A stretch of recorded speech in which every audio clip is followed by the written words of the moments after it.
sports fans, welcome on in. It's the Down and Dirty with Scott Mitchell here on YouTube. So glad you could join us today. It's Friday. Oh, and it means it's fun day, fantastic day. It's also football day. Hope you're having a great time. Going to be an insane weather system impacting about 40 of the 50 United States of America. Be safe wherever you are. A lot of places don't know how to handle snow. Some of my kids live on the East Coast, and if you get a snowdrop or a snowdrop, a snowflake, whatever it is, it can be hazardous. So be careful out there, especially all you folks that are in Dallas, and Texas, and just all parts of Texas. Just be safe. We want you to not have anything happen to you. Anyways, it's going to be a fantastic weekend again of football and of sports in general. Boy, we have so much to talk about today on the show. Can't wait to get to it. Super excited. We're going to start with the playoffs because, it's the playoffs. You're talking playoffs? Yeah, we are talking playoffs. And, of course, we want to talk about the playoffs. I from the time I was, a young kid watching the NFL, and the playoffs always happened around my birthday. My birthday is also about the time that it's still during the Christmas break. It's the second day of January, if you're interested. And so I watched a lot of iconic playoff games on my birthday. My biggest thing as a kid, I loved cheesecake. And so my mom, who was an incredible cook, she made cheesecake. I didn't ask for a present. I wanted a cheesecake for my birthday. I wanted my own cheesecake, by the way. So she made two. And I would sit and eat cheesecake, homemade from my mother, on my birthday, watching the NFL playoffs. I can't tell you how many times that happened growing up. And so it was always exciting then. And what was exciting, the most exciting part about me, it was like the fortunes of these people are going to dramatically change for the rest of their life, really. And being able to win a Super Bowl is just it's a thing, and it matters to a lot of people. It matters to people who play in the NFL. It mattered to me. I that was the goal for me always. And so there's only 4 teams left, and 2 of them are going to go, and one's going to win the Super Bowl, and it's really going to change a lot of things. These teams that are actually playing in the Super Bowl, I think it's kind of interesting that a lot of the players, really, if you look at the quarterback situation, it goes across the gamut between a guy who has no experience. It's just insane. Stidham with the Broncos, and then you have Drake May, who is a young up and coming quarterback. This could be the defining moment for him. You have Sam Darnold, who was kind of washed up, thrown on the heat pile, and now he's back and looking pretty good. And then you have a guy, Matthew Stafford, who's this veteran guy who really cements his legacy in a massive way, winning. And so for just the quarterbacks alone in this playoffs, it's just fascinating where it's going to take these players. I'm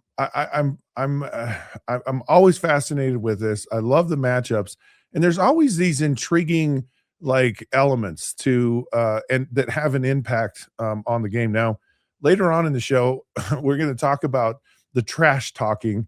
Of course, Sean Payton, and Sean Payton's a very confident individual. He's not afraid to just kind of tell it how it is and how he thinks, and not afraid to mix it up and trash talk. We'll get into that later. I'm not going to talk about it now, but I'm going to give my thoughts on how much of an impact does trash talking really have in a game. We'll talk about that more, but the games in and of themselves. So we'll start with the Broncos and the Patriots. And of course, Jared Stidham is really the story, or one of the most significant parts of the story. And if you listen to the people in Denver, and really the one you really should listen to is Sean Payton. Sean Payton specifically targeted Jared, and he liked him. He's had him there since he's been the coach.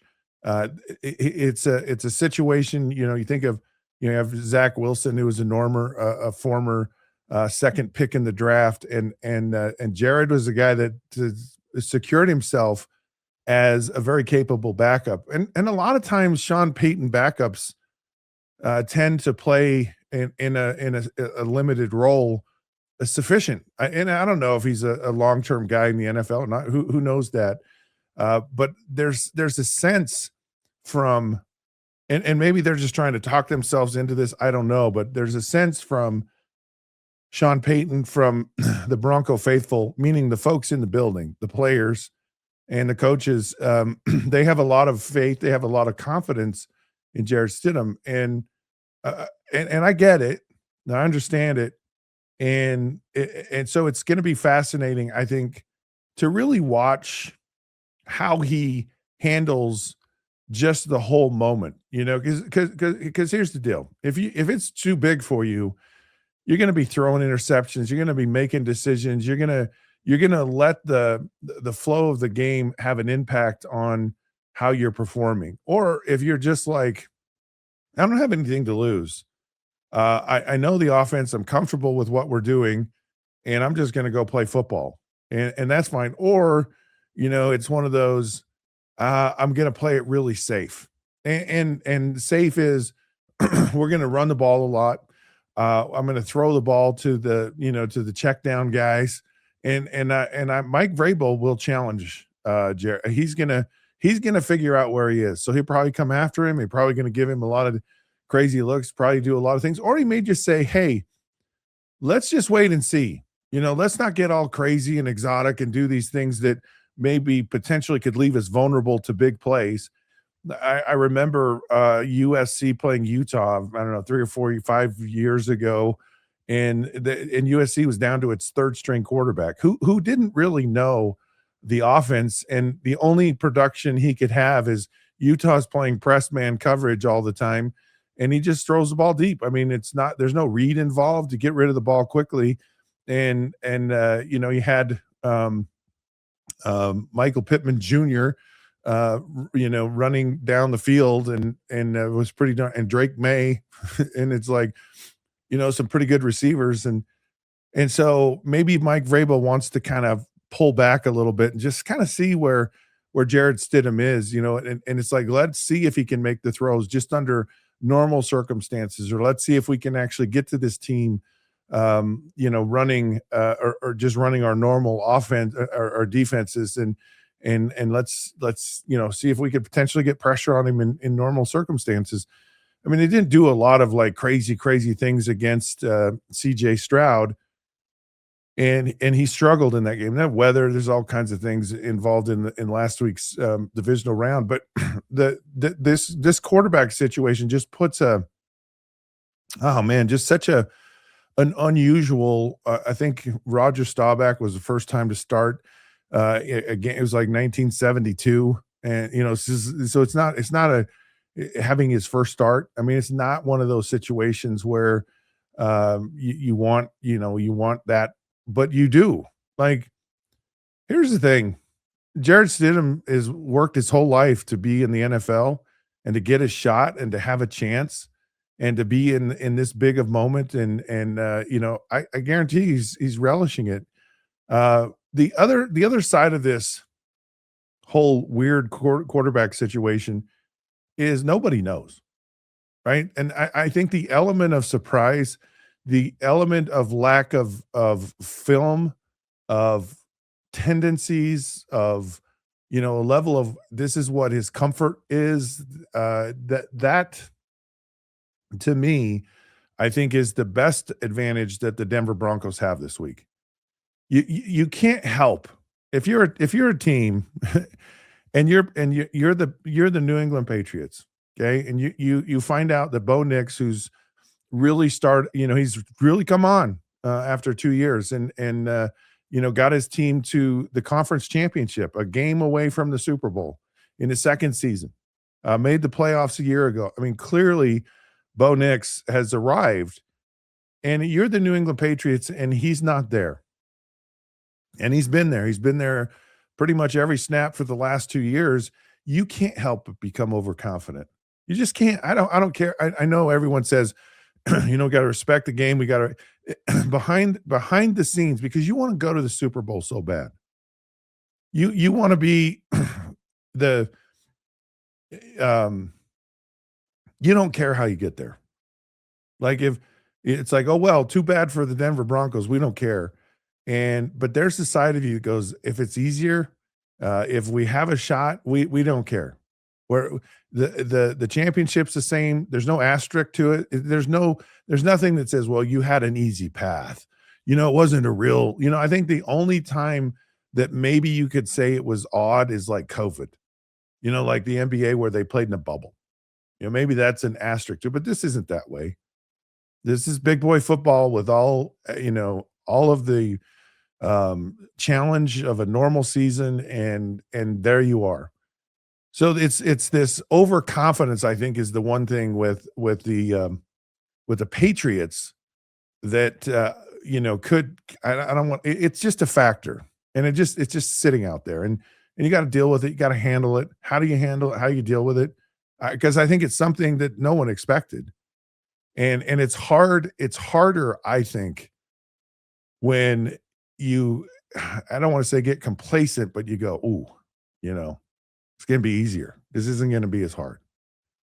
And especially when you're on top, and especially where the Patriots have kind of had their way. They it looked early on, they hung on, they made enough plays to win against the Houston Texans. They were very dominant in their first game, but they were also at home. And this is the side of it with a young quarterback, inexperienced, and you go, that could actually be a factor in this game for the Patriots. How does a young quarterback in a very hostile environment? Denver is not an easy place to play. Talk about altitude, and it's a thing to an extent. I mean, if you're a highly trained athlete,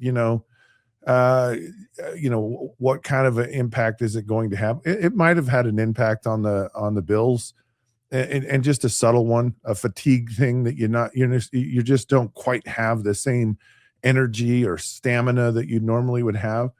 But I don't think it's like, oh, you can't play, kind of thing. It's just one of those in the background deals that goes on. It's one of those you try to psych people out about it more than anything. But you have Drake May, who is, he's a guy who has never played on the road in the playoffs, and you just don't know how he's going to handle it. Everything is new. Everything's the first time. And everything looked great and hunky-dory, and it just, all of a sudden, everything's very different. The crowd's different, the vibe's different, the altitude, this is to go to the Super Bowl. And can a young, inexperienced quarterback with not a lot to draw on as far as experience find enough to stay within the way you've played pretty much all year? Because Drake May made the plays in the game and made the throws and did what it took to win in a tough game last week, but it was at home.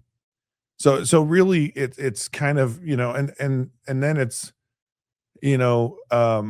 two really good defenses. It's always at the line of scrimmage, who controls the line of scrimmage. And as long as you control the line of scrimmage, if you don't turn the ball over, you win the football game. And I think everybody understands that. And so Denver's got an excellent defense, a tough defense, and they're pretty solid offensively on the offensive line. The Broncos are. So this is kind of a if the quarterback situation had been different, I really would have felt like the Broncos were going to win this game. I really did. With that being said, I still feel like the Broncos are going to win this game.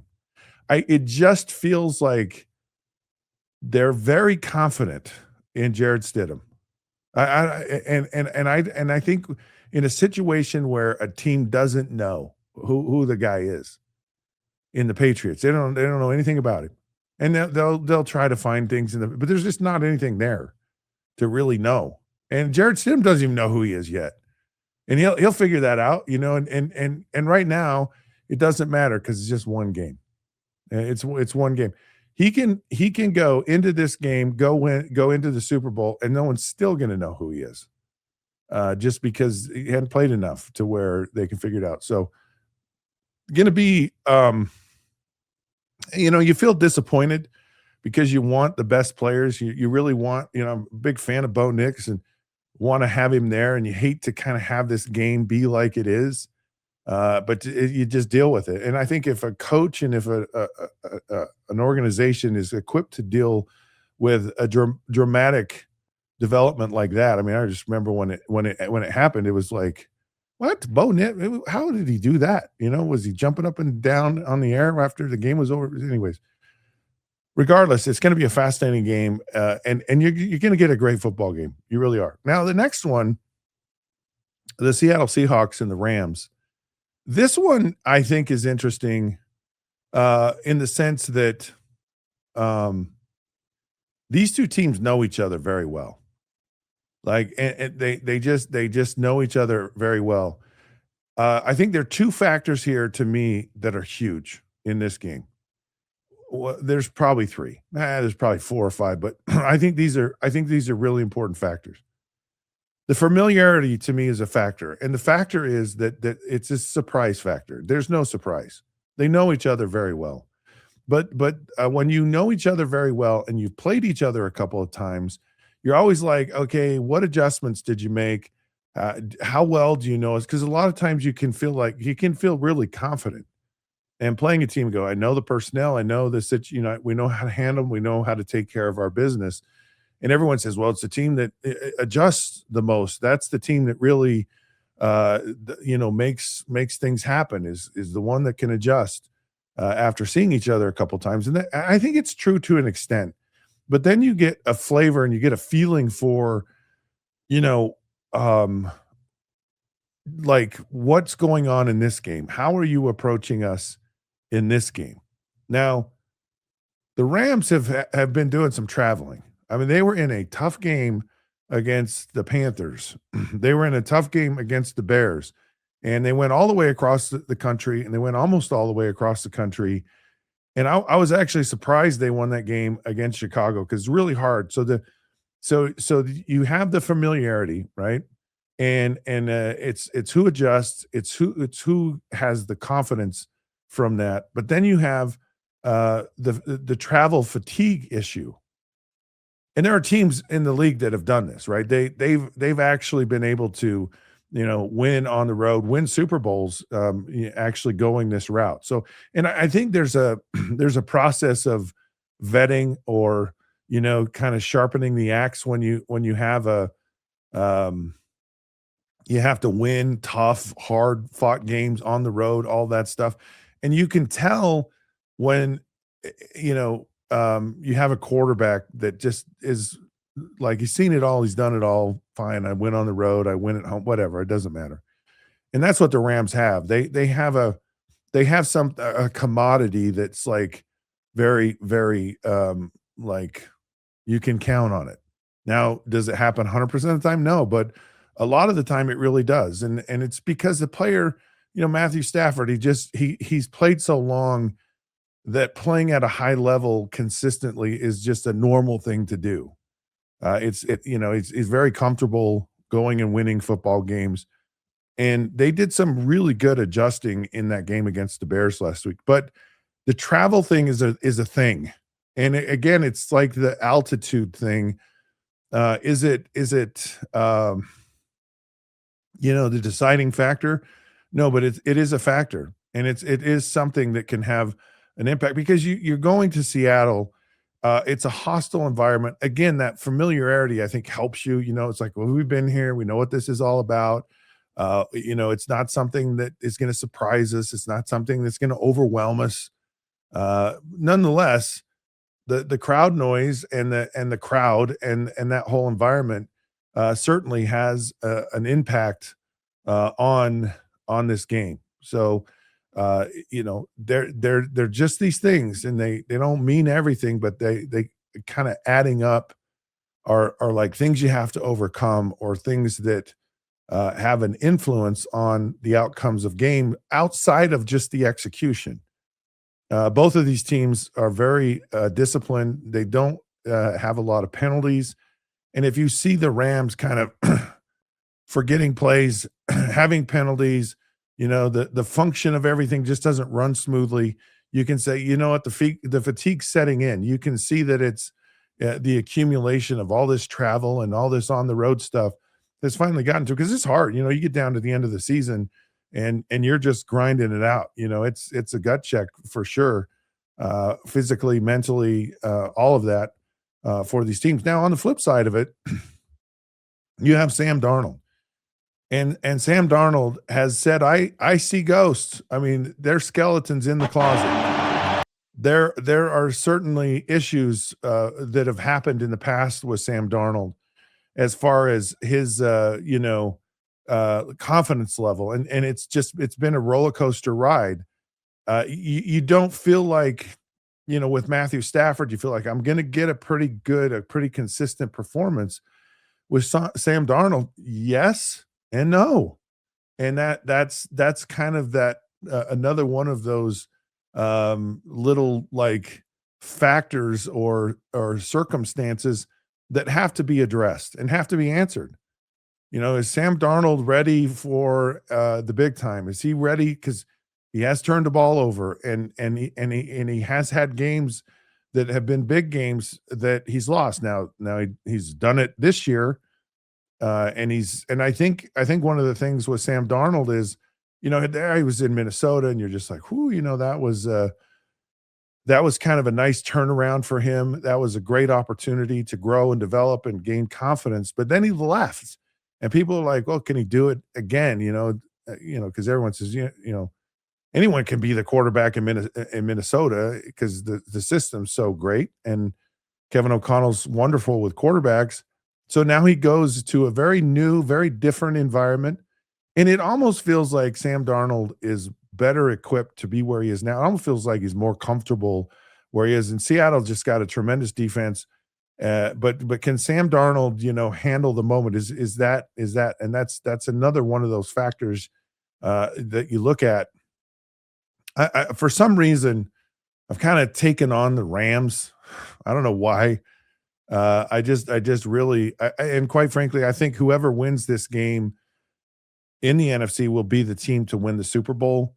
I think the fatigue factor is too much. I think the Seahawks defense is too much, and I think they're really going to be riding a wave of excitement, and I think it's going to put them into the Super Bowl. So I'm going to pick the Broncos and the Seahawks in the Super Bowl, which has happened, a time or two in the past.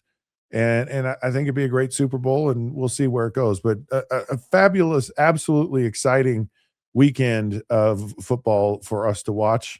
And we'll see how all of these intriguing subplots and elements play into all of it, and see if I'm right next week. So there you go. There you have it. We're going to take a break. And oh my goodness, there's so much happening in the world of sports today. Some insane headlines, both college football, in the NFL, across sports in general. We're going to cover all of it. I thought there would be, these schedules have come out. And of course, two big rivalries, BYU, Utah, something that's relevant in my neck of the woods. Of course, I have an affinity and a connection to both of these schools. I'm going to compare the rival schedules next year. Who's going to win when the Down and Dirty continues?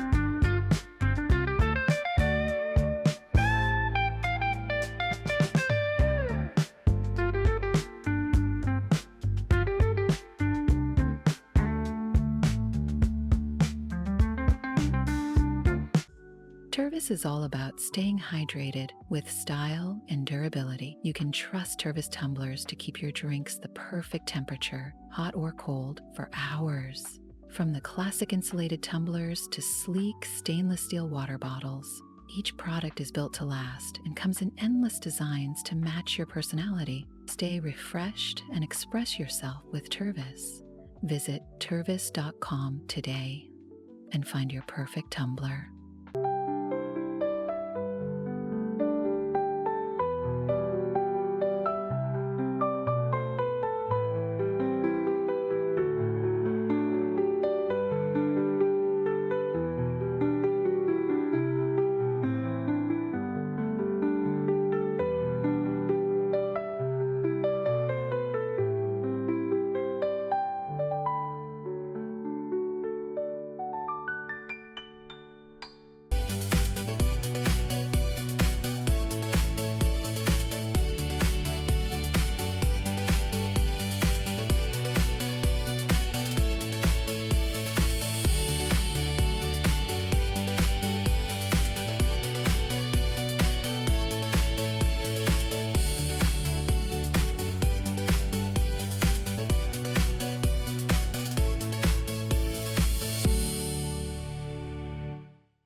Hey, sports fans, welcome back. It's the Down and Dirty with Scott Mitchell. Thank you so much for joining us. Every day we cover it and have a good time doing it. We give you the down and dirty. If you want to get down and dirty, we can do that, and we'd love to do it. I like to give you the sports in and just in my view, and I try not to filter it. And I try not to whatever it, but love to do this. And thank you for tuning in. Okay, gonna talk a little bit about some college. Gonna talk a little bit about a lot of things. Actually, we're gonna talk a little bit about college football and the Big 12. The schedules actually came out for most of these teams in the country. So we're gonna. I thought it would be fun to kind of put up. So BYU has its schedule, Utah has its schedule, and I wanted to go through each team's schedule and decide who's going to win because this is like one of those rivalries and it's a great rivalry. It's one of the best rivalries in all of college football. And it really reared its ugly head the last couple of years and really has maybe for the last decade and a half. Utah basically owned BYU when BYU was independent. Utah was in the Pac-12 and the pendulum has kind of shifted. BYU's won the last 3 games in this rivalry, and it's so great when they're both in a conference, and they're both considered top teams in the conference. BYU had one more win than Utah, and of course, Utah had an 11-win season. Utah's only loss during the year was to BYU and Texas Tech, and of course, BYU's only loss was to Texas Tech, and so. They're very close. They're very close in proximity. Everyone hates everyone else. We try to like each other, but we just can't. So I want to go through the schedules and kind of figure out who's who. Zach might have to help me out on some of these teams. I think I know all of Utah's schedule. BYU, some of the non-conference foes might be a little bit challenging, but we'll start here. So.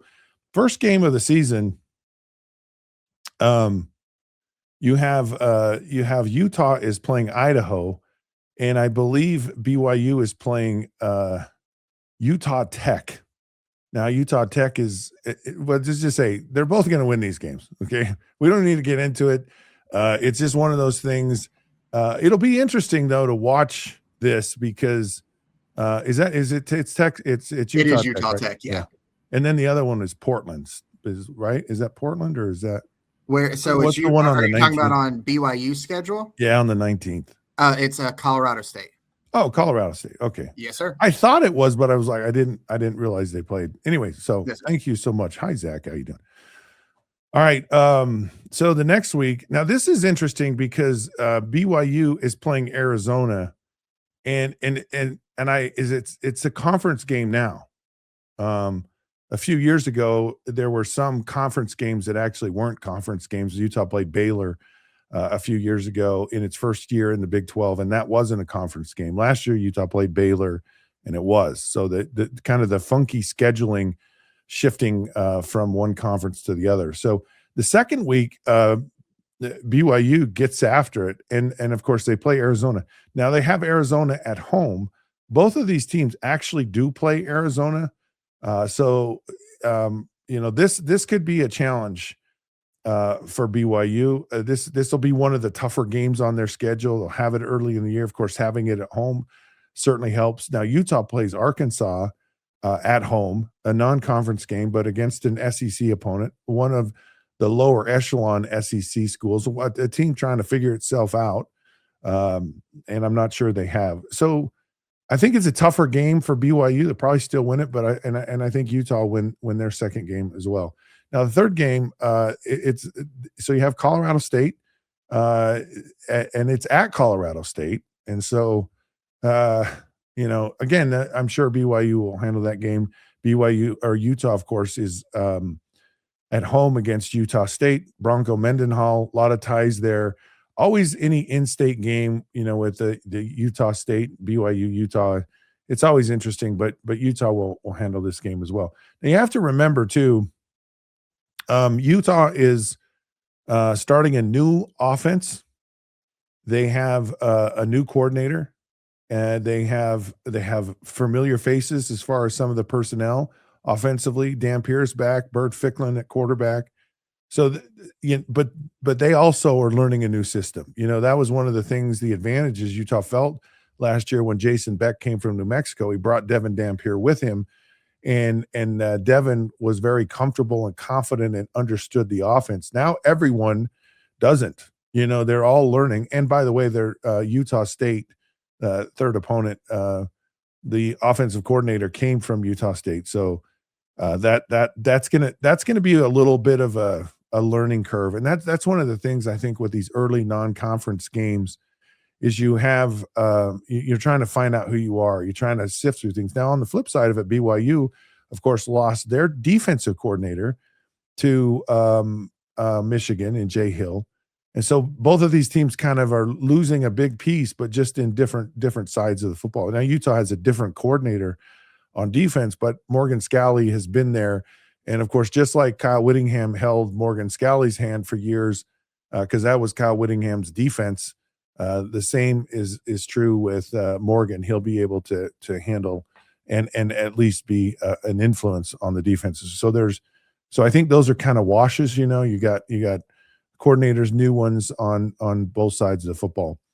The fourth week, so BYU's already had their conference opener. Their fourth week is their bye week. Now this is always interesting. A year ago they had multiple buys, and I believe they started a week earlier than they do this year. So they start in September. Usually they start the last week of August. So it's a week later. It's only one bye, and BYU is very early on in the year. You like to kind of, maybe have a little bit more time, to kind of spread it out a little bit even, because now BYU's got to go all the month of October, all the month of November without a bye week. Utah is on the road at Iowa State. Iowa State is a team in massive flux. They lost a lot of players to Penn State, and so it's a likely win for Utah at that point. So I think both of these teams, Utah will be 4-0 at this point, and BYU will be 3-0, and then BYU's at TCU. Now TCU is always an interesting team. They always, they've been to the college football playoffs a few years back. They are a team that I think has a commitment to winning, but they weren't very good a year ago, and maybe they're I don't see them. They lost their quarterback, went to Indiana, and that's going to hurt a lot for them. So that'll be a tough game for BYU, or I don't think it'll be as tough a game for BYU.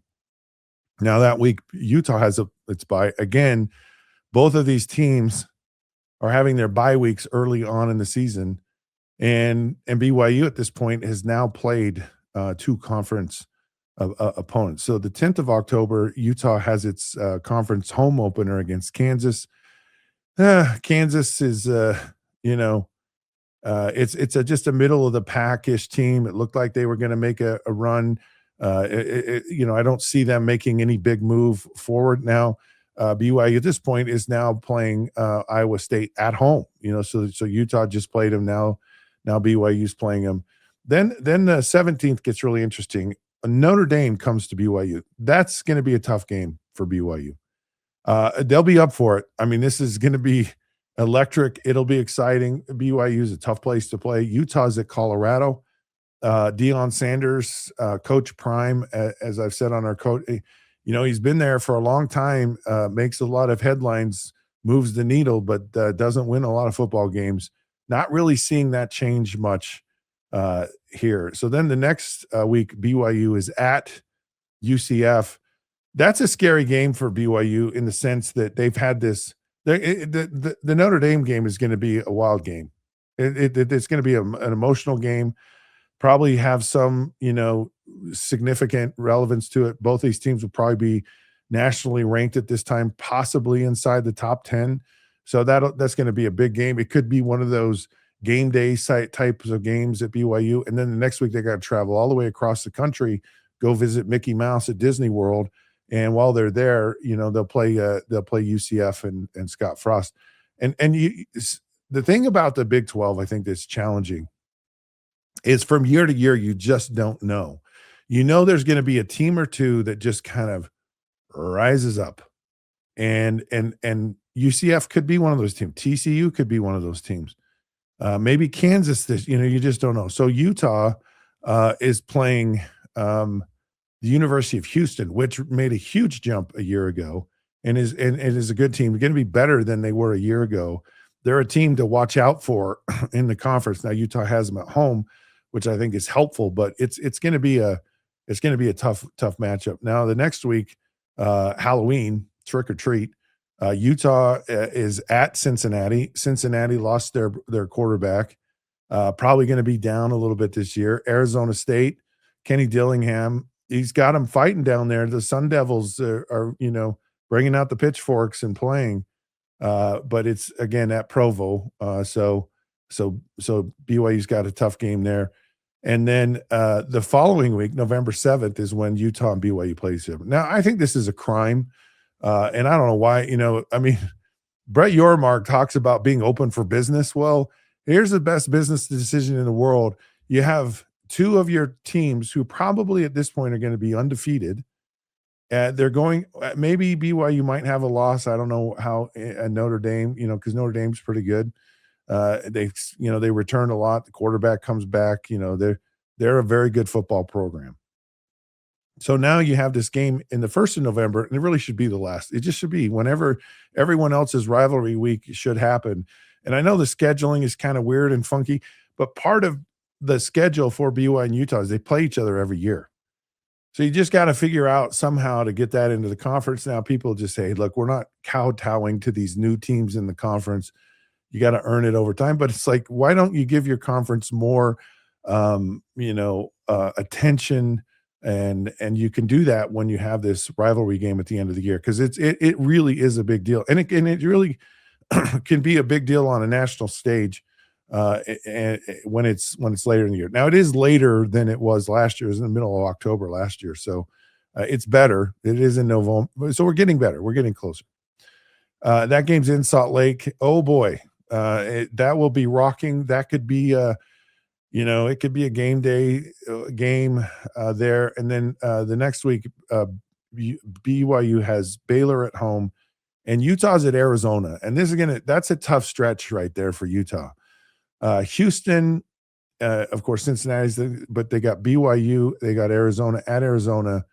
Arizona is one of those sneaky, quiet teams no one's talking about. And watch out, Noah Fafita, very good quarterback, still there. And been in the system for a while now. Arizona is going to be a tough out, and probably you're going to know a lot more about Arizona toward the end of this season than maybe BYU knew at the beginning. And then, of course, Utah's at TCU, which BYU the following week, and BYU's at Kansas. So Utah, BYU pretty much play the same teams all year long, except for Utah plays West Virginia and BYU plays UCF. So that's kind of the big difference there. And BYU doesn't play Houston. So then the last game of the season is West Virginia and Cincinnati. So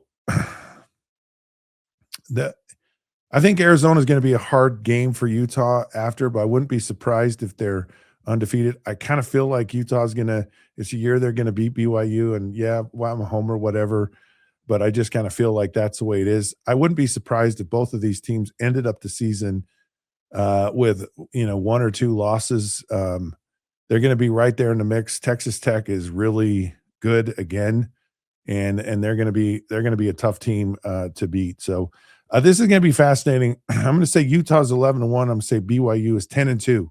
How about that? But the Arizona game is probably going to be the game between these two teams that really makes the difference. So we'll see what happens. Okay, we're going to move on. Some more college football, which I don't know if this is a disappointment. I don't know if it's a good thing. I don't know what it is, but it looks like that the college football playoffs is to remain at 12 teams. And I think, and look, this is a new thing. All right, we don't know. It's just so dumb because it's like the playoffs have to be subjective. And so and just instead of just saying, we'll just, you just win to get in, you win your conference, you do whatever, um, you know, that's how you get in the playoffs. And unfortunately, that's not how it works. But they're adjusting it. They're trying really hard to figure this out and do it right. So it looks like it's going to stay at 12 teams. Now, there are adjustments, and I actually like these adjustments. I think this is good. I really do, because I think last year, I think the whole group of 5 thing is the challenge for the playoffs. And I think the group of 5 thing is for teams like BYU, teams like UCF, teams like Cincinnati, teams like TCU, teams like Utah, Boise State. When these schools were not in power conferences, now Boise State still isn't, but when they weren't, they would have great seasons. They'd be undefeated. They clearly were the cream of the crop of the group of 5. And there's usually one, and it's not every year. It's not like, 1 year it's not always that case. I don't think that was the case this year. There wasn't that team. So Boise State a year ago, maybe, but so let them come in under those circumstances. So right now, the recommendation is the 4 conference champions are guaranteed spots. Okay. The highest ranked conference champion in the group of 5, or the group of 6, sorry, which is, it's different now because there's now a Pac-12 that has more than 2 teams. Notre Dame will get in, provided that it finishes in the committee's top 12. And so this is what it would have looked like this year had these rules been in place. So Duke and Notre Dame would have qualified, and Miami, who played for the national championship, would have been excluded. So I like the changes, because I think it's, in all probability, here's the thing. Bless their hearts. Okay. Tulane, James Madison did not belong in the playoffs. They just didn't. There are other schools. Utah would have given a better thing. Notre Dame would have, clearly Miami got in and would have been a better opponent in the playoffs. And of course these schools were there, and maybe Georgia Tech, Georgia Tech was pretty good a year ago. And I think any one of those schools is going to be a better matchup than JMU and Tulane. And again, it goes back to the spirit of that group of 5, group of 6 now teams, is every once in a while they have the perfect storm. They have the perfect team. They have a team that probably could win a playoff game in the right circumstances. So, and then there's some, there's a little bit of, and again, they're trying to figure this out. I know that changing, as Dan Lanning said, kind of right when the season ends, get rid of conference championship games. I think it needs another year. It needs another year of just utter ridiculousness and chaos before they all go, because they're gonna sign a longer term deal here before this all ends up. All right, a little bit more news. ESPN came out with a transfer portal ranking, because we rank everything. We rank everything quickly. A year ago, I believe the top ranked class was Texas Tech, and Texas Tech, and it was fascinating to watch, because the answer was, or the question was, is buying a team going to get you somewhere? And the answer was yes. And maybe it's not necessarily having the best class, but having the right class and actually being able to go out and pick players. And I said this yesterday, and I stand by it. I really feel like this whole group of 5-ish, 6-ish type of situation is the proving ground, the development ground of these tweener 2-star athletes that came out of high school.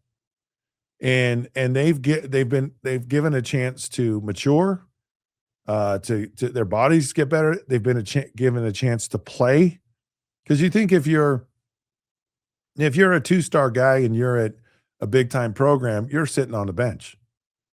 But if you're a 2 guy, you're a starter at some of these other schools, and there's magic happens when you get on the field and you play games. I don't care where it is, group of 5, arena football, whatever. You gain experience and confidence. You get better by playing in games. So it's really, really important.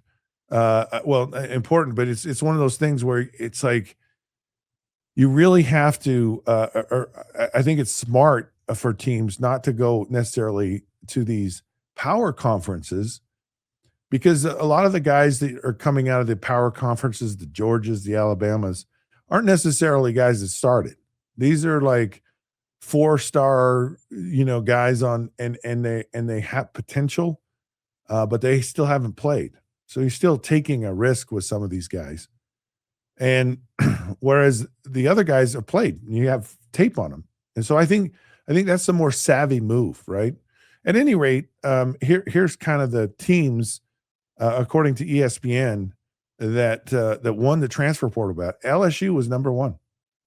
And guess who's number 2? Texas Tech. And Cody Campbell said, "We're doubling down. We're gonna go get more people." And they did. They get, of course, Brendan Sorsby, who I watched last year. I played Utah, and man, he probably the best. He's the best quarterback I saw as far as just pure talent, throwing the football, and what he could do. He was certainly at the top of my list. That's a huge get for them. And again, they're pretty savvy about getting the right talent. So Texas Tech, another tough out at 2. Indiana, what a shocker. Now, to me, Indiana, if Indiana continues to have success, Indiana will have absolutely 1,000%. And Texas Tech, by the way, same thing. If Texas Tech, they got into the playoffs, they were highly ranked. They lost. But if Texas Tech and if Indiana all of a sudden become these power brokers in college football, it should tell you where college football is. It should. Now, if everyone who claims, the Booger McFarlands and the Paul Feinbaums and all of the folks from the SEC who say this is the best conference, this is the best football in the country, and I can't argue with it. From there's across the board at all of the schools more talent. I love the passion of the folks that go visit and watch games. I love it. I'm a huge fan of football. But it may change everything. And if Indiana's and Texas Tech's are now ruling the roost, the big boys, the SECs, the Big Tens, of course, Indiana is in the Big Ten, but the Big Ten is really Ohio State and Michigan. If they are kind of starting to get left out, they're going to figure out a way to get back in. And so they're really going to push for regulation. They're going to push for across the board, paying the same. That's when you see reform. Indiana, Texas Tech start winning. Watch out college football, because oh boy, it's really going to happen. All right. Texas is 4, blah. Ohio State 5, blah. Penn State 6. That we'll see. Ole Miss is 7. That's shocking. Ole Miss has got to have some money, because they keep Kentucky the same thing. Michigan's 9. Texas A&M is 10. Auburn's 11. The Sun Devils, Arizona State, is 12. Here's one that I thought was interesting: is Oklahoma State. In fact, a lot of people like, watch out for Oklahoma State, who everyone says worst team in the Big 12, and they haven't been, and they certainly have. They want to be up there. So we'll see what happened with them. Virginia Tech, yes, James Franklin. Maybe can do some magic. Notre Dame's 15, Louisville 16, And here's another one that's just fascinating is Colorado. Like, it's like, what? Doesn't feel like it feels like Colorado is like the national debt. We just keep spending money. And everyone seems to think it's just okay. And I think that's kind of what's happening at Colorado eventually. Now, maybe they're bringing in a lot of revenue just because of the cachet of Coach Prime. Who knows? Cal, by the way, is 18. Now, does this mean anything at the end of the day? Probably not. I mean, it'll mean something. I mean, all these teams will be in the mix next year. Oregon's 19, Tennessee is 20, South Carolina 21, Georgia 22, Alabama 23, Oklahoma 24, and Missouri 25. And that could be your top 25 at the end of the day. So we'll see what happens. I wish we take a break. This is just going to be a fun show today because it's got so much freaking stuff going on. We'll talk about freaking stuff when we come back here on the Down and Dirty with Scott Mitchell.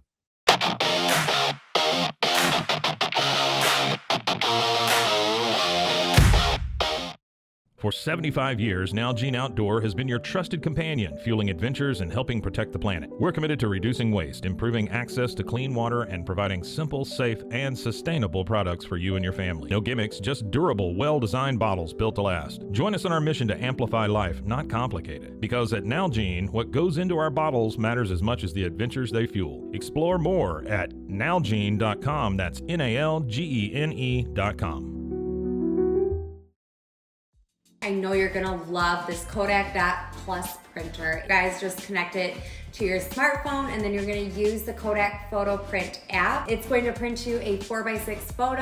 I am just in awe. I love how these turned out. Also, the printer comes with a free cartridge of 10 photo sheets.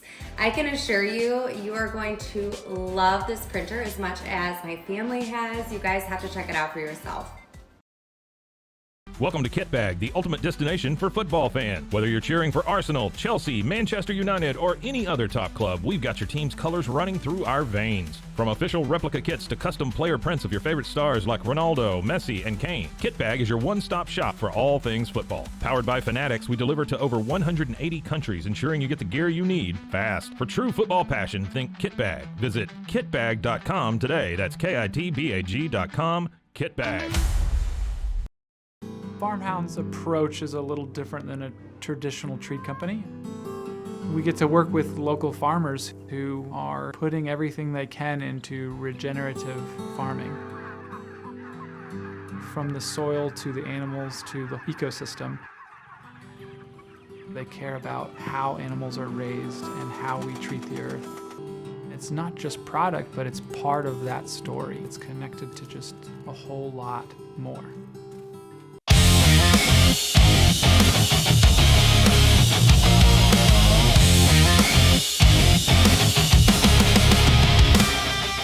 Hey, sports fans, welcome back. Down and Dirty, Scott Mitchell. So glad you could be a part of our show. As always, like and subscribe. Man, crazy stuff. We have so much more that's going to happen today, and this will be fun stuff. It'll be fun. These are fun conversations to talk about. But right now, I want to talk a little bit about Fernando Mendoza. So he, of course, is the national champion quarterback for the Indiana Hoosiers, and what a year he had, and what a development he had. And John Gruden makes a comment. He says, I'm pretty arrogant. And I'm pretty arrogant in thinking that I can take players, especially quarterbacks, and I can make them better, right? And you're watching some footage there of Fernando Mendoza. Why do I keep wanting to call him Freddie? But that throw, that back shoulder fade, that's like an NFL throw, right? And he's got a really good knack for his. Of course, that throw right there wasn't. That was just kind of wide open. Hardest throw in the world to make is a wide open throw, but. So it's interesting how he that Kirk Cignetti says, look, I like the skeleton of this guy. I like the bones of this guy. I mean, Mendoza's not a small guy. He's got some height to him, and there's kind of an it factor to it. So Fernando Mendoza has declared for the NFL draft. And everyone or most people are saying, yeah, this guy is going to be the guy. And you go, well, how does a 2-star end up being the first pick in the draft? And quarterback is a very fascinating position. And he may be one of those guys that goes and just has, there's a little bit of Andrew Luck in Fernando Mendoza, where Luck was a very smart player. You could see his kind of passion for the game. There's just there's a similar type of bounce to him. They really have a high football IQ, and a high football IQ to me is when you see something, say something, right? That's all it is. It's, in other words, you understand situations, you understand, and it's not even just understanding them, it's understanding and executing. Like I said, see something, say something. And that might be the best part about Mendoza, is he has that ability to see it and do it. And that's really what it is. And one of the Dan Marino rules, it's funny because I later on I told Dan Marino, but he forgot about all the rules. So I was kind of disappointed. There's all the rules I had to obey as a young quarterback. And he's like, pick a guy and let it fly. And like it sounds stupid and it sounds dumb, but that's where Fernando Mendoza, that's what he did. It's like, I got this guy. It's tight man coverage. It's whatever coverage. It doesn't matter coverage. I'm going to make it work. Or, you watch him on a quarterback draw and he gets bounced around and he gets, and you just commit. You commit to an action and you commit with confidence, conviction, and, really high execution, with good fundamentals. And a lot of freaking good things happen most of the time. Now, the football bounce is funny, but most of the time, if you just play with that kind of mentality, because you have to look at a Mendoza as a guy, it's a whole package kind of thing. You have to look at like a guy like Tom Brady was a whole pack, I mean, the physical side of it, there was no package initially. Tom Brady did the better than probably anyone ever in understanding how to get the most out of his body for the longest period of time. And when you're a quarterback that sits in the pocket like Tom Brady did, because he ain't running. Now he ran, he did run, but he doesn't run. And you learn that if I'm going to survive, I have to see something, say something. I got to get rid of this ball. I can't hold it in. I can't keep it because I'll get killed. And I'll get killed and I won't last 5 minutes in this league. And Mendoza is very similar in that there's this ability to just understand, execute at a high level. And I think, one of the other thing, there's a lot. And there's a lot that I like. I mean, these are some of the things, but he wins. I mean, and he went, and it's like, yeah, I'm at Indiana. And I think there's a humility to him that gives him this inner confidence and this belief, and that he's not overwhelmed by a difficult situation, by something that it could be challenging. And maybe part of that is his life and the challenges he's watched his mother go through. And maybe that certainly helped him. But here's another thing. And a guy like Gil Brandt will look at this stuff, right? Gil Brandt will sit there and he'll go, and he'll say, he'll find something out about a player. Like Freddie Mendoza does not have a girlfriend. Okay. And don't read, too much into that, what that might or might not mean. What it means is he's just like, I don't want anything to distract me from playing football right now. This is my time. This is my opportunity. I have the rest of my life for relationships and all those things. But for now, nothing's going to get in the way. And those are those things that, and they go, gym rat, or he loves the game, or, those are those intangible things that they evaluate and they look at. And so when you wrap up the whole package of Fernando Mendoza, you go, Man, I like this. Now, it all boils down, as always, to get into the right situation. And if you are the first pick in the draft, you're going to the Raiders. Tom Moore, a longtime NFL assistant, says, I don't care, if the team's lost. I don't care if the organization's bad. Go there and make them win. And I think he's the perfect person to go to the Raiders and change the dynamic there. Like it's players going in and just going, yeah, we're just not going to accept this. We don't have to accept this. We don't have to be the Raider. We don't have to just implode Raider stuff. That's the type of player that, and I think if anyone understands this, it's a guy like Tom Brady, who's a part owner of the Raiders. And so it'll be fascinating to see if this actually happens. The other thing, before I get out here, that I think is really important is a lot of guys who maybe should have gone in the draft at the quarterback position, Dante Moore, some of these other guys didn't. Now, I think next year's draft is going to be from the quarterback position loaded. So it even bodes well from that perspective. Not a whole lot of competition. Not that anyone that's still in college would have been competition. Maybe Dante Moore. I don't know. Who knows? But a savvy move nonetheless. And really, it's like you won the Heisman, you won the national championship. It's all downhill from here in college football at this point. All right, let's take another break. And we got some crazy headlines happening in the world of sports. We're going to get to that. We're going to get to some trash talking and all these new head coaches. And some quarterbacks are excited, some aren't. Some haven't said anything, but every team who is looking for a new football coach is got to answer the quarterback situation. And we'll get into that as well when the Down and Dirty returns here on the old YouTube.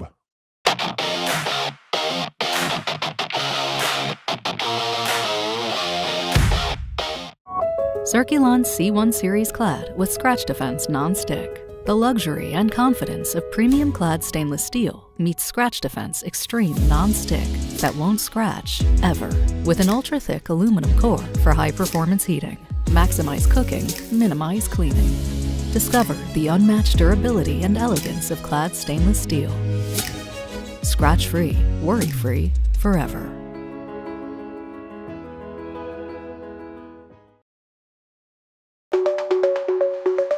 Protect your online privacy with NordVPN.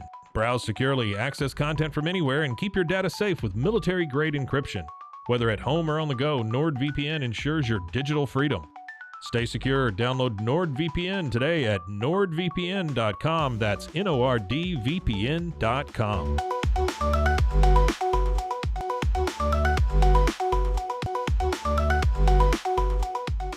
The grinder mentality that Randy and Brent Habert built into 44 Pro runs deep within our team. Every member shares a passion for the craft, the game, and most importantly, the player. When you step onto the field with a 44 Pro custom glove, you'll feel the difference. It's not just a glove, it's a 44 Pro. Crafted with dedication, made for performance, and built to last. Get your custom glove today at 44pro.com and experience the 44 Pro difference. That's 44pro.com, 44 Pro.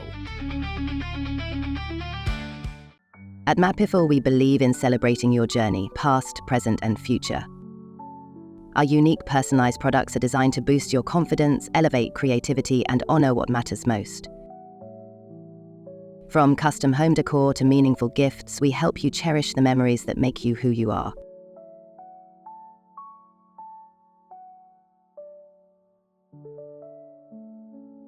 Visit mattpiffle.com and start celebrating your story today.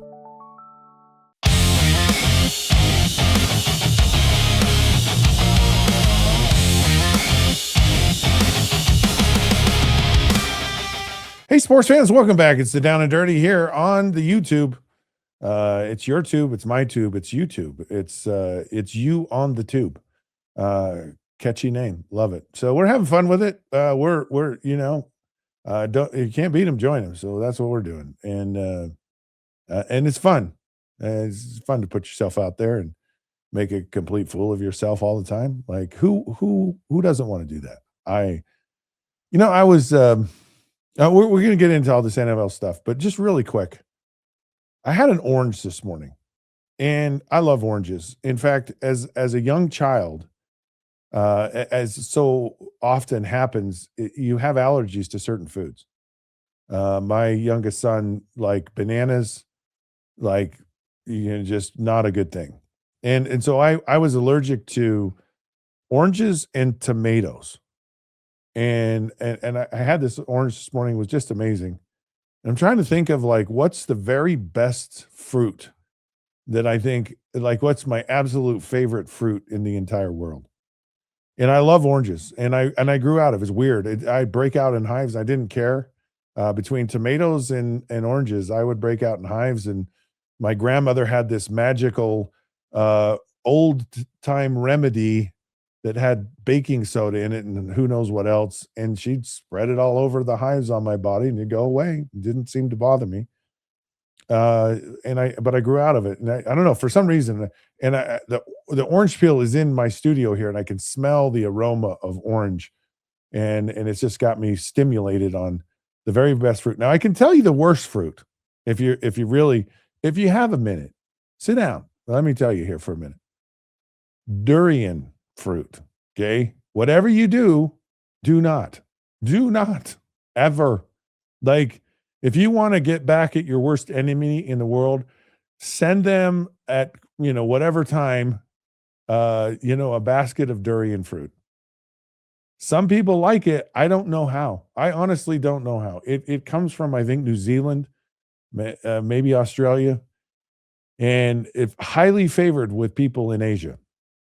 China, more specifically. And I went to China and had durian fruit and thought I was never going to be the same again in my life. Just so disgusting. Look it up. Check it out. Don't ever eat it. All right. Words to live by. I'm here to help you all out. Okay. Let's move into some really interesting things going on. As far as, I want to start with this because I think it's fascinating, these new coaches, right? There's 10 of them. And all of them are about the quarterback, right? It's like, you see Jackson Dart, kind of tweeting out or, shouting out in social media, how everyone does that these days. And he's like super pumped to work with John Harbaugh. Yeah. And maybe he is, maybe he isn't. I mean, because I'm just telling you, I've been in situations where a coach got fired and you were really successful in a program, and the new guy came in and it was a different sheriff in town. And I mean, I remember Bobby Ross got hired with the Detroit Lions. I met Bobby Ross for the first time, and I called my dad after the meeting and I said, Dad, I don't think this guy likes me. I don't think this is a good fit. You see people like, I keep bringing up the Dallas Cowboys because I just think it's just so fascinating, the drama of all these first world problems the Dallas Cowboys have ever had. And Troy Aikman was like, Barry Switzer is not Jimmy Johnson, and how he coaches and his style. And so, be careful what you wish for, be careful what you get into. And so there's some fascinating things happening right now.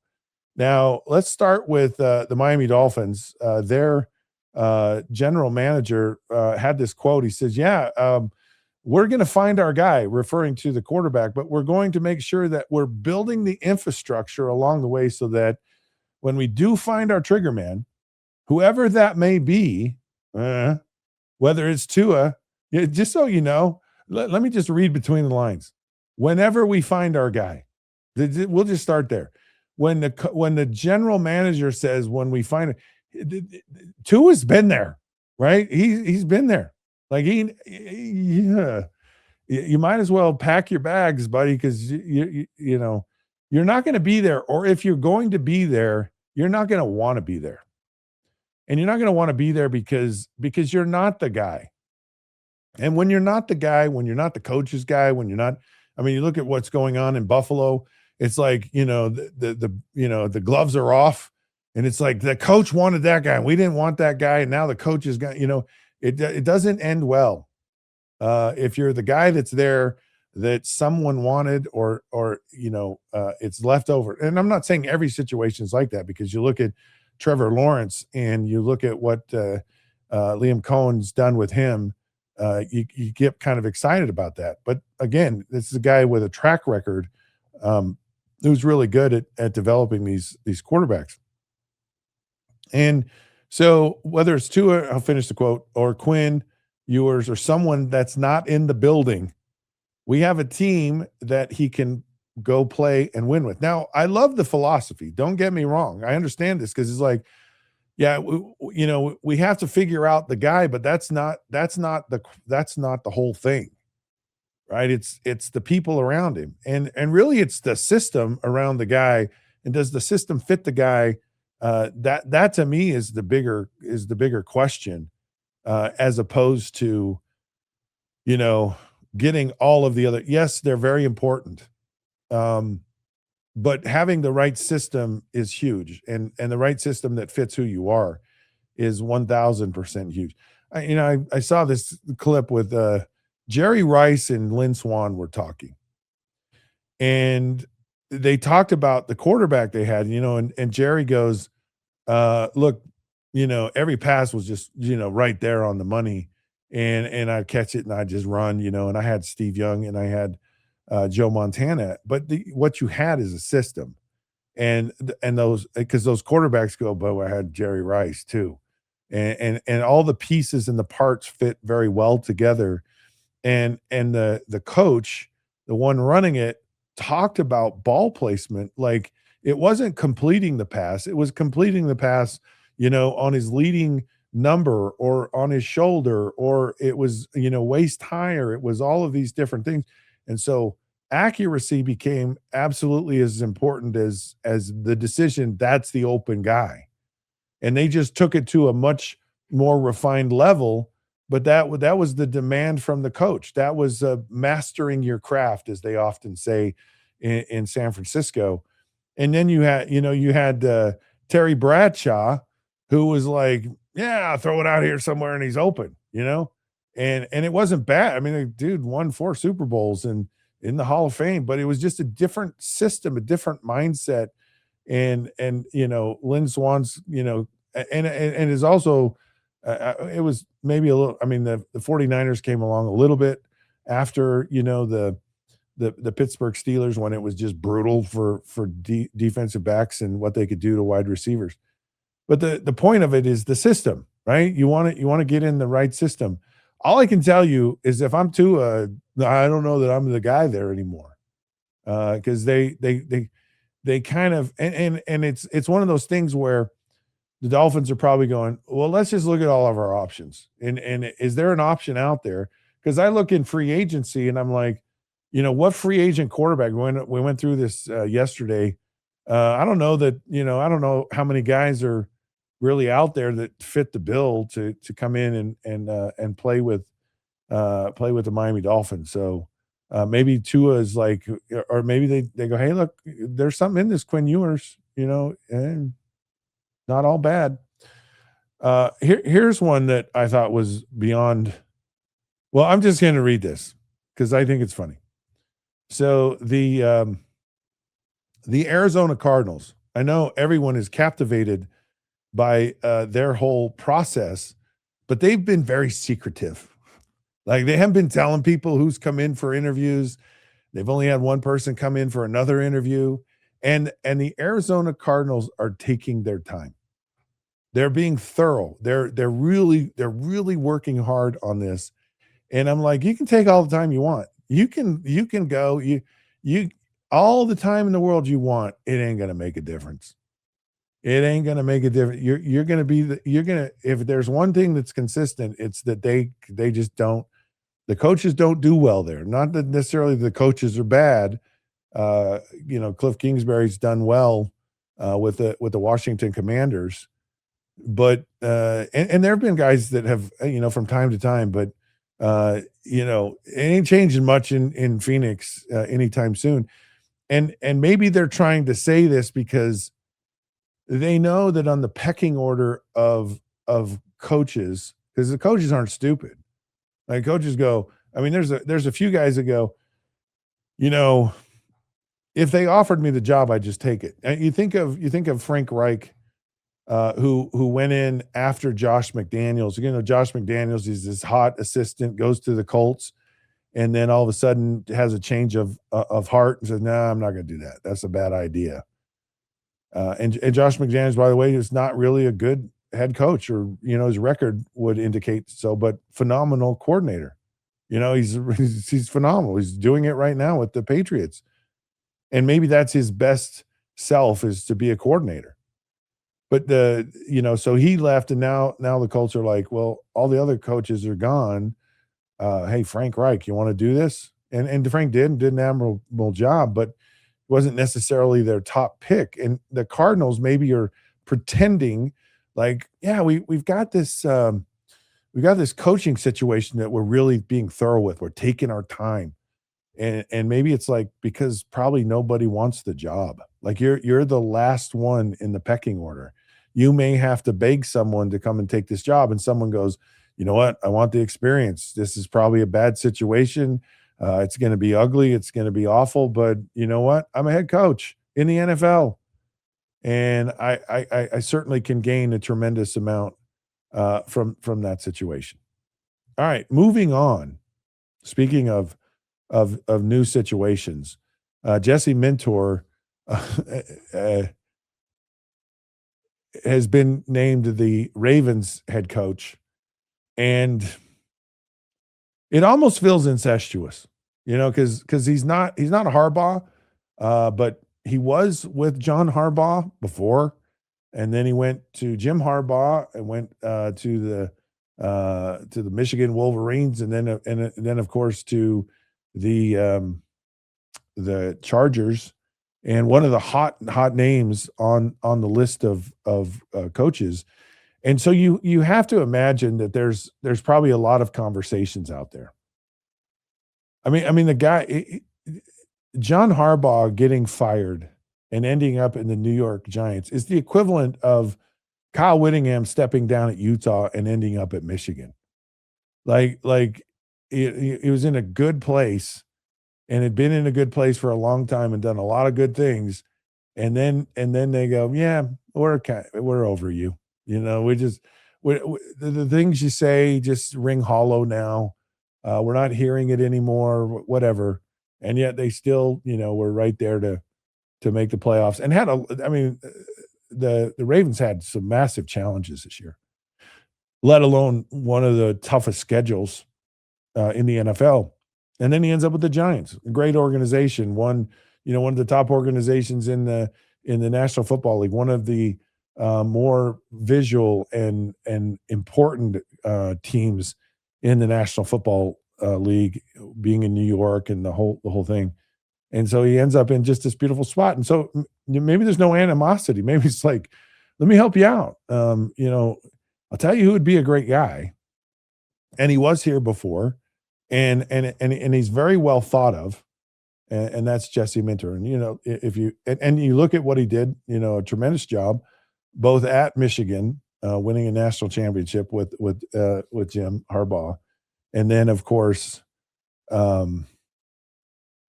going and doing what he did with the Chargers. So fascinating situation there. And I think a great hire.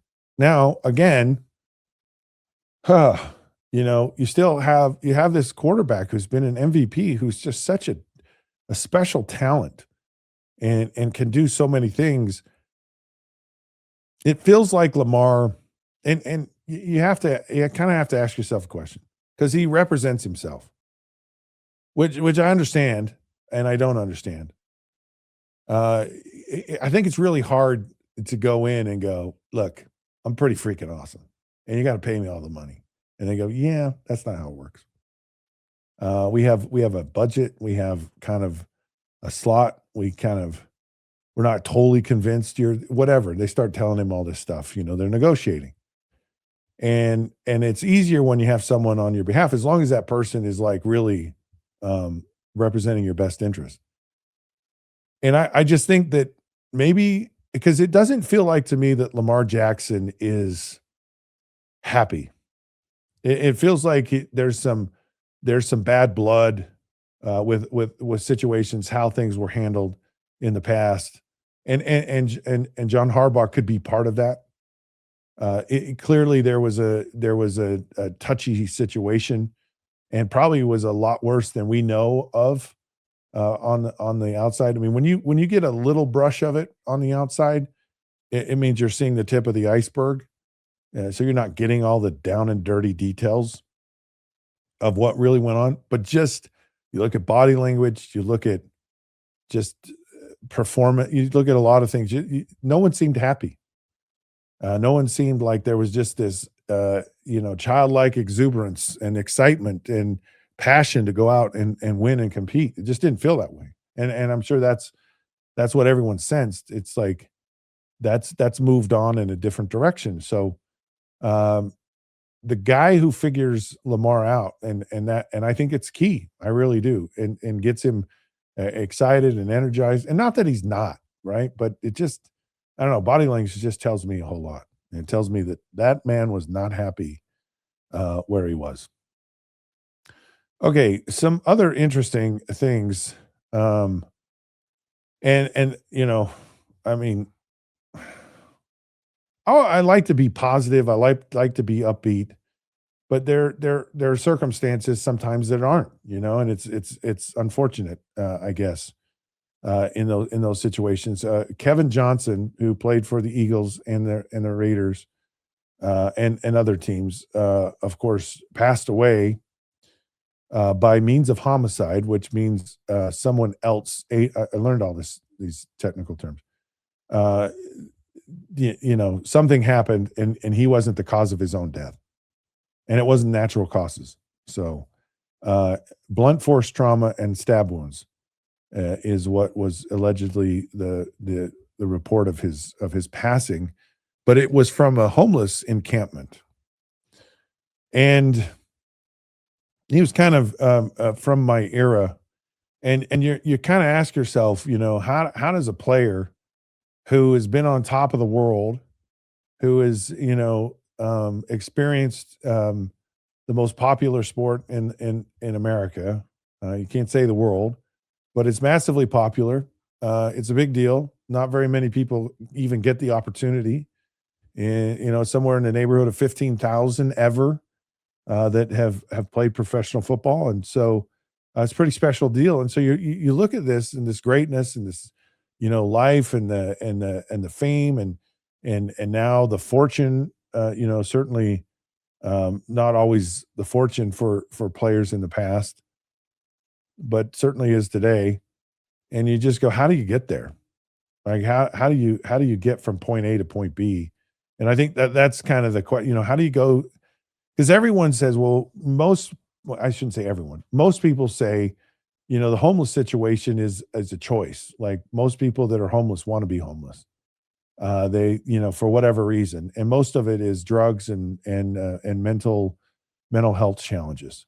There are some people, maybe refugees, or maybe there's just some people that are down and out, destitute, and that's I wouldn't say it's the norm. And again, I don't pretend to be like the absolute expert on homelessness in America. I know it's a massive issue, and I know most people want to be there for various reasons. And that was probably the case with Kevin Johnson. His family members mentioned that there was something, some health issues, and health issues could be mental health.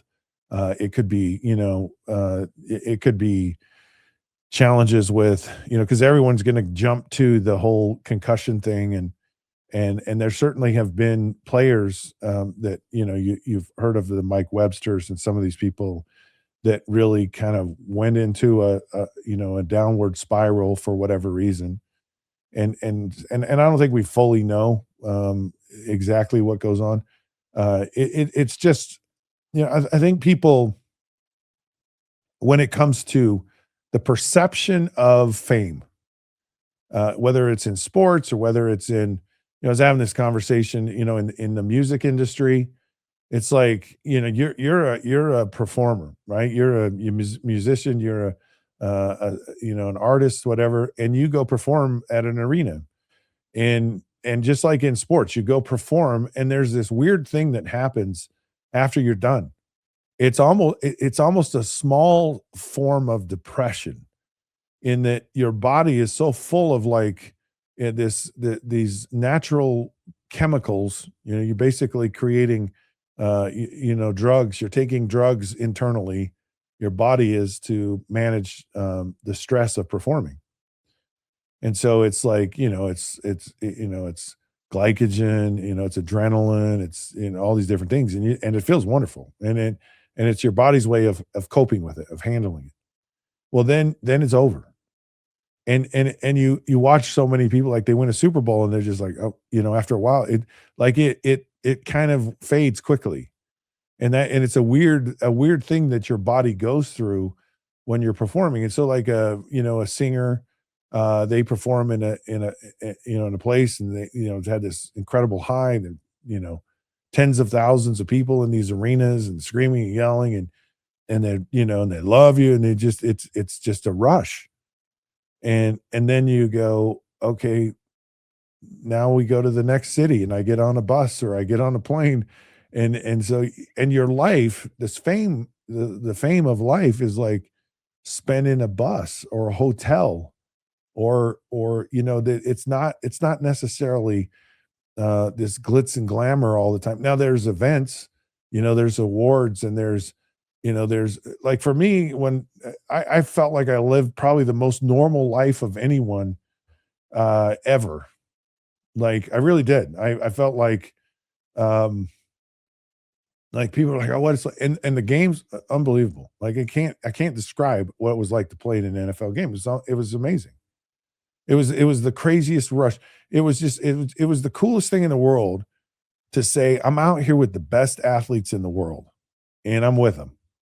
And to win games, and to, perform, throw a touchdown pass, the whole thing, man, it is nothing I've ever experienced in life compares to that feeling. Nothing. But I get up in the morning, I was usually at the facility by 6:30 in the morning during the season, and kind of the same in the off season. I went to the facility year round, more or less, and worked out at the facility. And, you have things that you go and do and you're a part of, but yeah, it's a pretty boring life. And then you're there till late in the evening, and you go home and you go to bed, and you get up and you just do and a lot of guys, when they go to a city, they don't live there. They just go and play there for the season. So they live in an apartment. And so it's not even like and maybe it's different now because the money is just ridiculously crazy, but they probably, who knows what guys do today. But it's really not this massive glamorous life. Now there's a lot of free things with it. There's a lot of, like, and I think you get in trouble with that, because then there's just kind of this expectation. Everyone wants to buy your dinner. Everyone wants to buy you a drink. Everyone, they come and, I played for the Miami Dolphins. I went fishing like anytime I wanted, anywhere. And I got to take a Miami Dolphin fishing. So I go down to the Florida Keys on my off days with the Dolphins, and people let me just stay in their place. They take, so there's this, and it's weird because it's not normal life. I mean, that's the part about it that's weird. But for me, it was like about the most normal. I just went to work and did my job, and I went home. And so I think there's this perception of these lives, and that there's this immunity to any kind of issues or problems. And in spite of, you kind of are untouchable. And I think even when players like like Kevin pass away, or other players for whatever reason, you just go, like, our athletes are heroes. They're never supposed to die. And they're not human. They're not normal. And I think we forget that the reality is we're all on this earth the same way. We're all part of the human race, and we all are susceptible to all the frailties, the illnesses, the sicknesses, the things that, are challenging for any human, are the same with athletes. It's sad to see these situations, and you really hope that, people can find ways, and it's not just for athletes, for everyone, that we can find a better way to be better people to one another. All right. Speaking of death, and Jim Irsay, apparently the FBI has actually launched an investigation or a probe into his death, and that there may have been some of an unusual amount of a certain drug administered that has been a drug that's claimed the lives of a lot of people in the entertainment industry. And again, it's kind of a similar story, right? Because I'll tell you, the hardest thing in the world when you play in a game, and after the game is over, there's this lull and there's this letdown, and then you can't sleep. Like it's just a weird thing, and so a lot of people are like, "Can you give me something so I can sleep?" Because you got to sleep. Like, if you don't sleep, you get behind the eight ball, because you have all this time you have to prepare for the next game. And if you don't have this sleep, you're fatigued, and your concentration level is different. Physically, it's really bad for you. So, sleep is nature's nurse. Your body is repairing itself and taking care of itself when you're sleeping. And the same thing, with these performers, Michael Jackson and of course, other people, I think even Prince kind of had the same thing, Matthew Perry, where, and again, you don't abide by the same rules as everyone else. It's like you have access to, doctors are always, they're on call 24/7, or a lot of people just have their own doctor, or they have, and so that, it's a little unorthodox, especially for athletes. It's like, whatever you do to make me feel right so I can play every week is kind of and it's not necessarily what's the best medicine for me. So Jim Irsay is kind of under that same thing. Maybe there might have been something, whether you want to say nefarious. I don't think people are trying to necessarily kill him, but maybe there was an abuse of a doctor's privilege about prescribing or giving unhealthy medications. And again, it's just a probe right now. We don't know, but there's certainly a challenging side to fame, and it's a real thing. And I know people are like, I don't feel sorry for you or whatever. I'm just telling you, you go through it.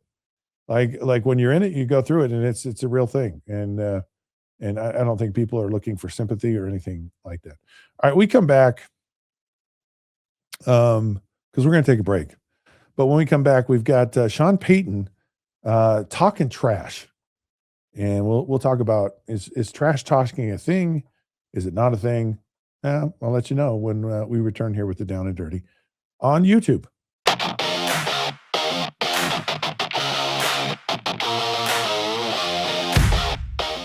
You probably get unwanted emails almost every single day. Overwhelmed by your inbox? Clean Email is here to help. Organize, clean, and manage your emails with powerful automation tools. Say goodbye to spam and clutter and enjoy a stress-free inbox. Try Clean Email today at cleanemail.com. That's CLEAN email.com.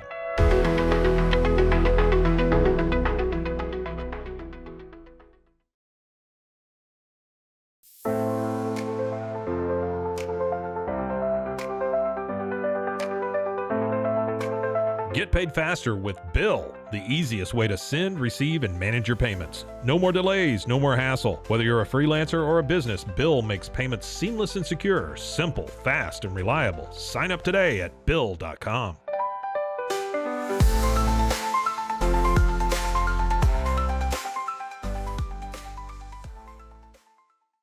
When you learn a language with Babbel, you start a journey that takes you further and further. Anytime and anywhere you wish. It's easy and fun.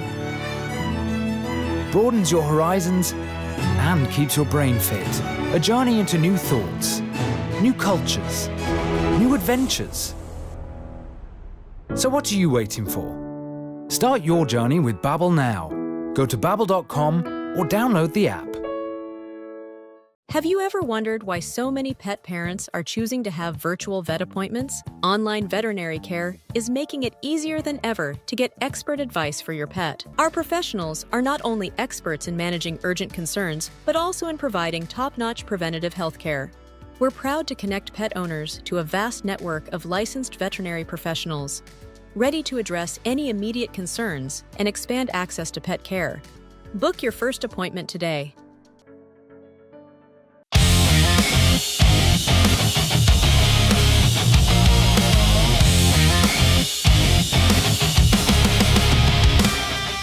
Hey, sports fans, welcome back. Down and Dirty, Scott Mitchell here on YouTube. Thank you for joining us. Thank you for being a part of the show.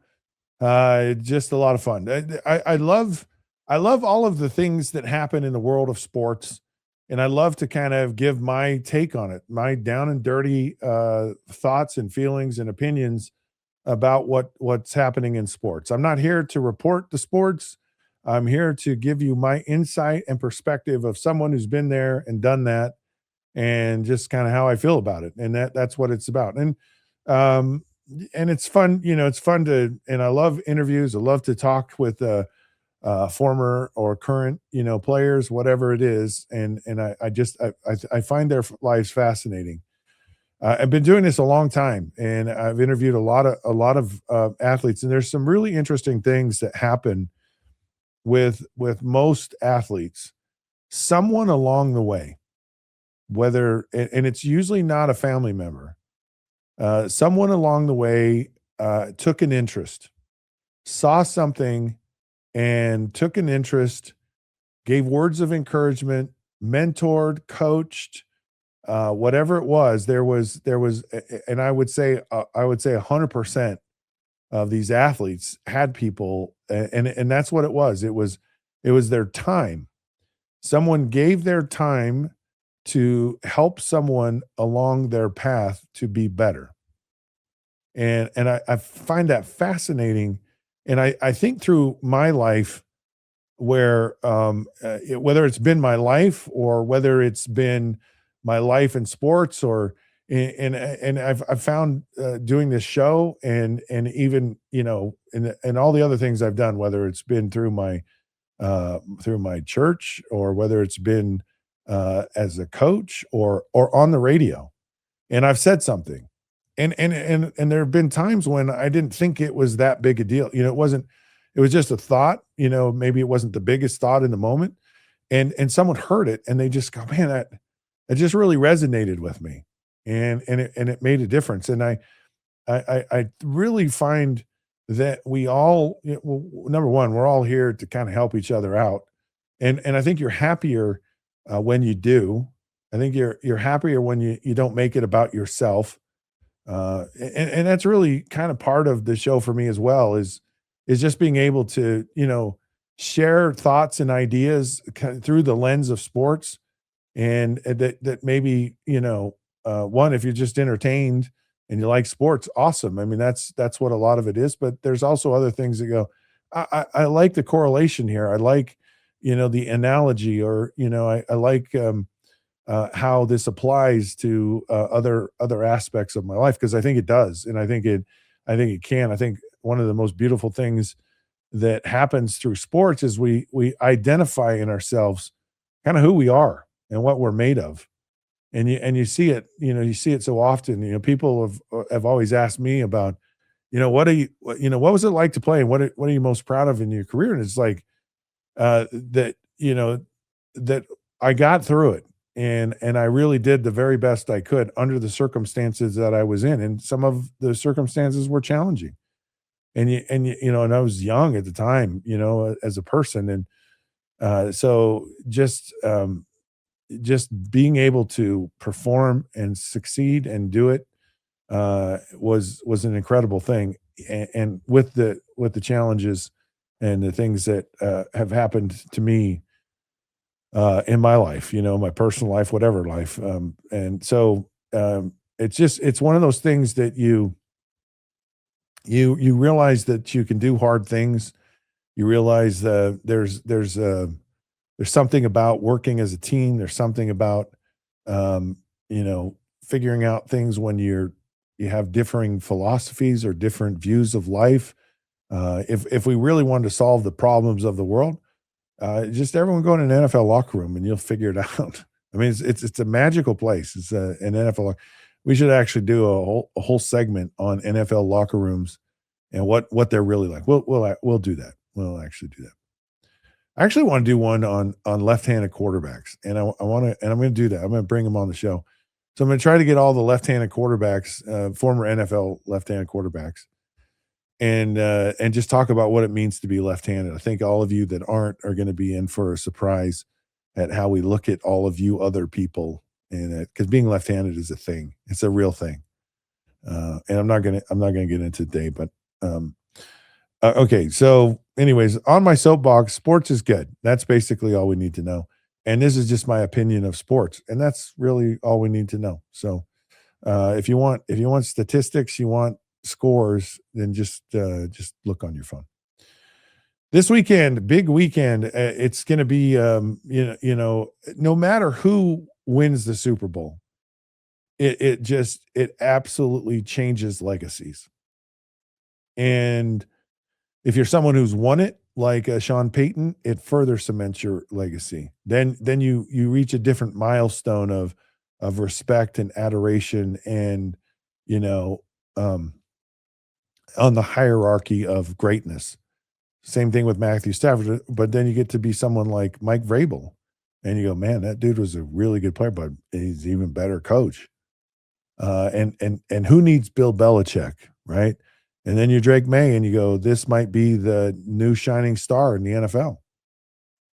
Or you go Jared Stidham, you go, I mean, this guy, like I think everyone kind of wants to cheer for Jared Stidham just because it's just so improbable, and it's just such an out of Hollywood thing.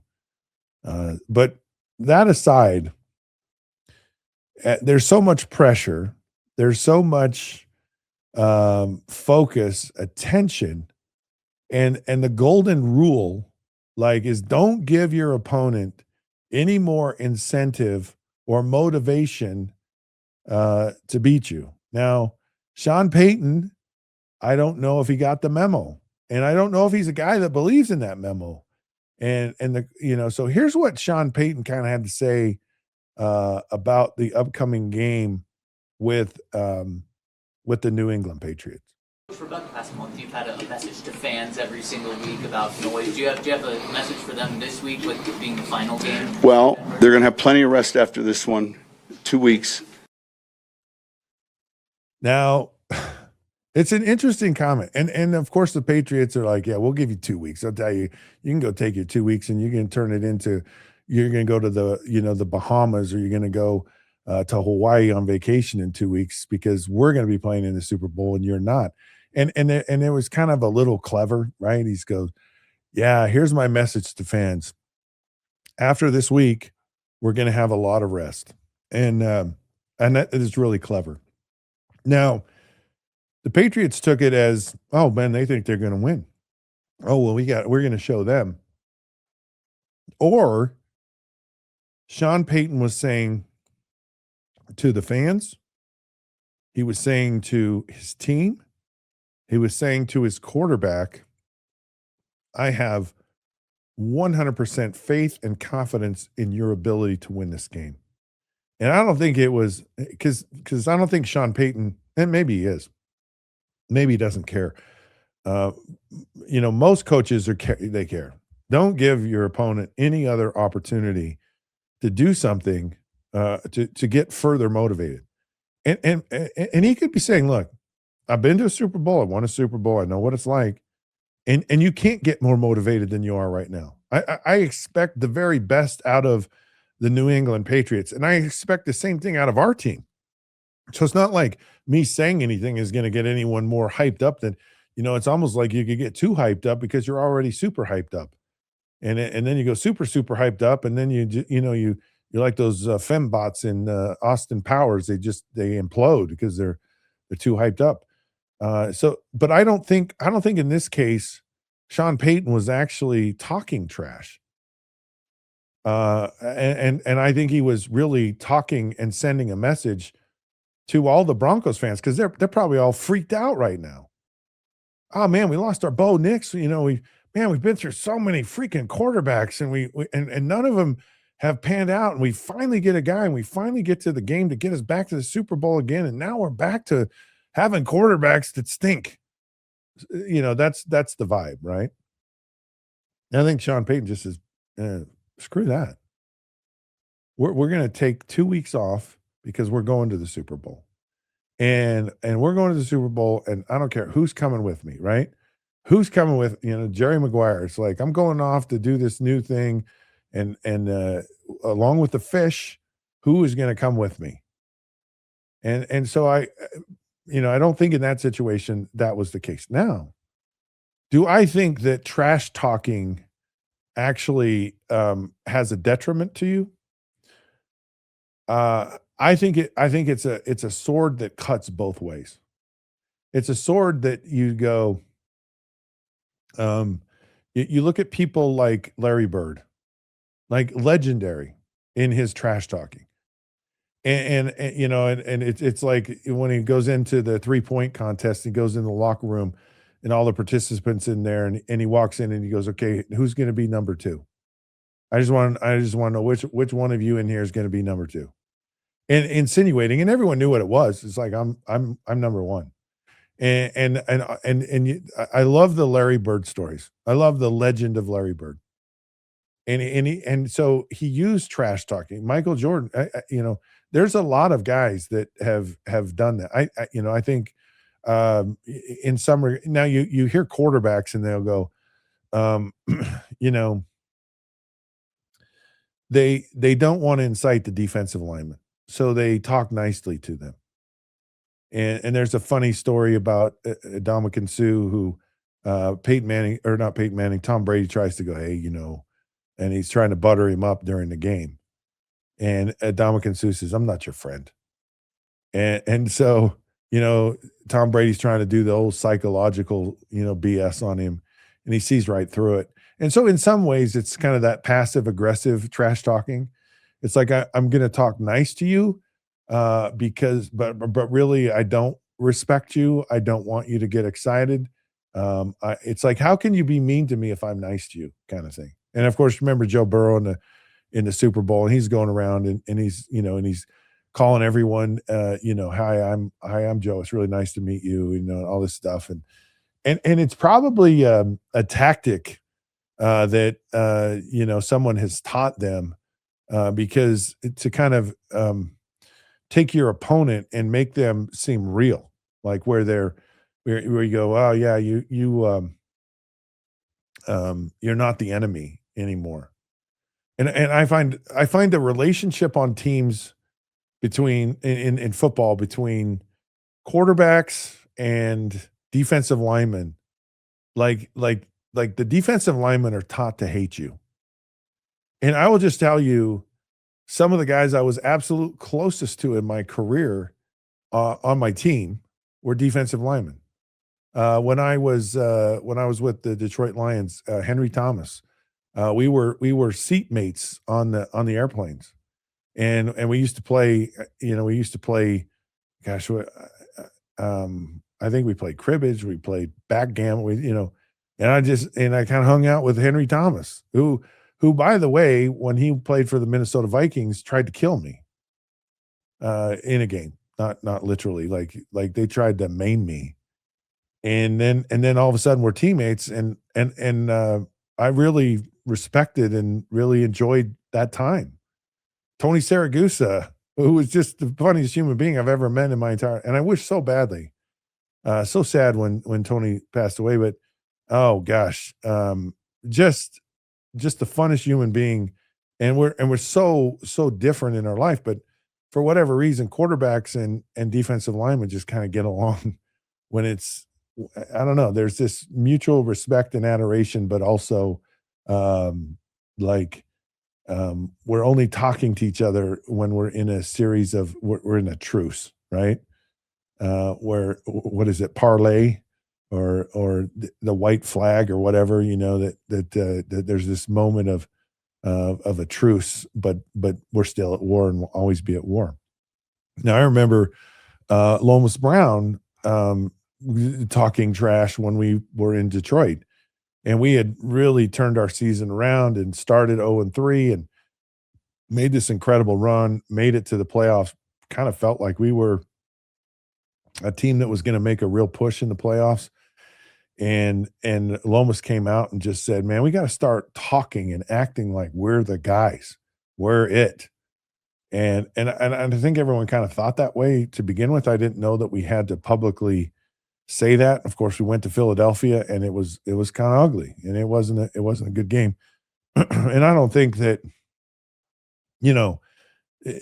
people will say it and they'll go, I read those quotes and I got that, and it just got me motivated to play. And the thing is like, you always find ways to get yourself motivated to play for whatever reason. And if you can't get yourself motivated to play, then you probably shouldn't ever play. So I think there's this whole sentiment about, locker room this and whatever. And I think athletes actually get more out of with themselves talking trash to a team. And what it is, what I believe it is you're no longer hiding behind anything. You walk out into the world and you walk up to everyone, you go, here I am.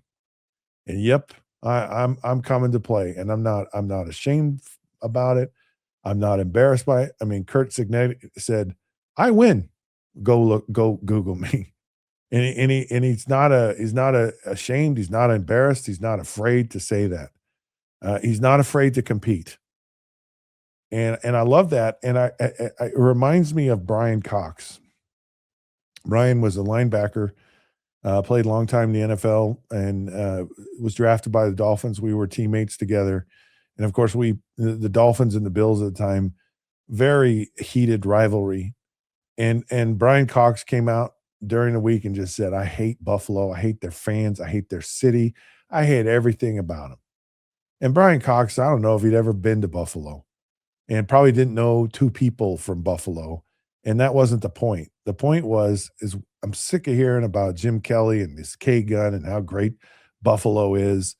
And Brian Cox walks out of the tunnel in the Bills Stadium, which will no longer be. And there's a covered section as you walk out of the tunnel, and you're in the fans. And the players usually walk underneath this little canopy because they throw stuff at you or whatever. And Brian says, I'm not walking under a canopy, and walks out right in the middle, right through all the fans, and with both fingers flying high in the air on both, he gives them the bird with both hands, double-barreled bird in Buffalo, and just says, I don't care. And of all the games in my time in Miami when that rivalry was going on, it was the biggest blowout that we had against the Buffalo Bills. And so much of, trash talking really is about yourself, and it's about just putting yourself out there and not being afraid to just say, bring it on. I'm ready. All right. Well, you need to bring it on now. I'm ready for all of you. You all suck. Can't stand. Come on. I'm kidding. I really am. You don't suck.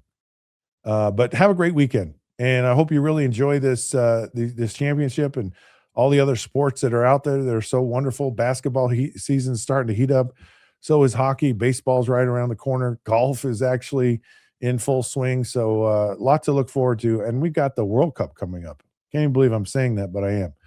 All right. This has been the Down and Dirty with Scott Mitchell. We're done for the week. Until then, we'll see you then.